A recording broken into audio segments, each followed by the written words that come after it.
Enjoyment అంటే ఏమనుకుంటారు అంటే జనరల్ గా తినటము, తాగటము, ఎగరటము అనుకుంటారు ఎంజాయ్మెంట్ అంటే. ఒరిజినల్ ఎంజాయ్మెంట్ అంటే ఒక నచ్చిన వ్యక్తిని గడపటం.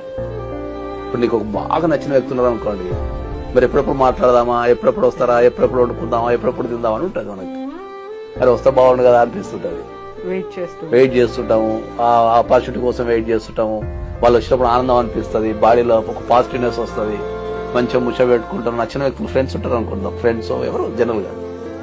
వాట్ ఈస్ ద ఎంజాయ్మెంట్ అంటే ఏంది అంటే, మనకి ఎంజాయ్మెంట్ అంటే ఫైనల్ ఎవరికైనా, డబ్బు ఉన్నోనికైనా డబ్బు లేనికైనా అడక్క తినటానికైనా ఒక నచ్చిన వ్యక్తితో గడపడమే ఎంజాయ్మెంట్. మంచిగా మనస్ఫూర్తిగా మాట్లాడకుండా ఎంజాయ్మెంట్. నీకు ఎన్ని వందల కోట్లు ఉన్నది, నీ దగ్గర రూపాయి లేకపోతే నీకంటే ఒక వ్యక్తి ఉండి మాట్లాడుకుంటేనే జీవితం. ఇది అర్థం చేసుకోవాలి. పెళ్లి చెప్పేటోడే ఉండదు.